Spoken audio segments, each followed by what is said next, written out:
All right, so last year, we added several new features to the engine to support foliage rendering, and the Fortnite team used those features to ship Battle Royale Chapter 4.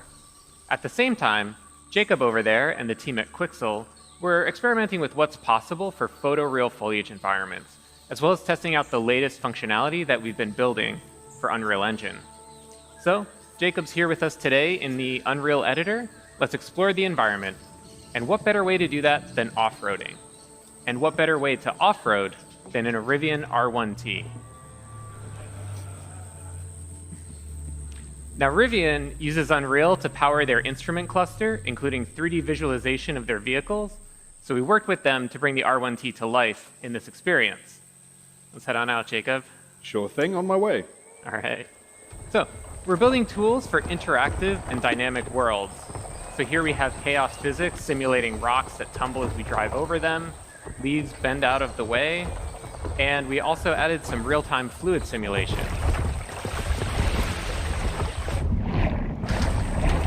We worked with the team at Rivian to set up Unreal's Chaos vehicle model to simulate the suspension of the truck and how the electric motors drive each individual wheel.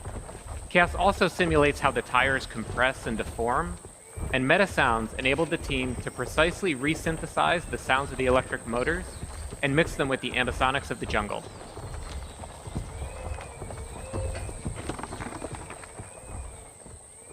So Rivian provided us with a highly detailed model of the truck, about 71 million polygons that we're able to render in real time thanks to Nanite.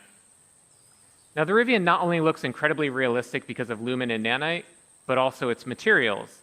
And today, we're introducing Substrate, our new material framework.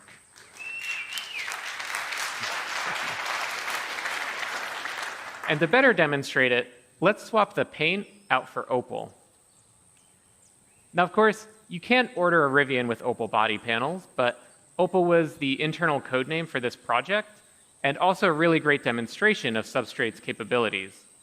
The base layer models the iridescence, refraction, and reflections that occur inside of an opal. And on top of that is a layer representing the polished surface and how light is absorbed as it travels through that clear layer of varying depths. And now we can add back on the dust and dirt layers. And notice how the reflection changes when interacting with the dust layer, and that there are no artifacts along the transition from dirt to dust to opal. So Substrate is more expressive, enabling artists to create materials like this with different shading models and compose and layer those materials as they see fit. All right, let's head on out, Jacob. On my way. All right. In terms of performance, Substrate materials that are similar to the current Unreal Engine shading model cost about the same.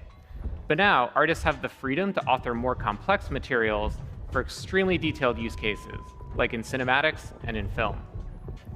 So we're going to drive under this fallen tree here, and everything that you've seen up to this point was painstakingly hand-built by the environment team at Quixel. Everything since that fallen tree has been built using our brand new experimental suite of procedural content generation tools, entirely an engine that are flexible, deterministic, and artist-driven.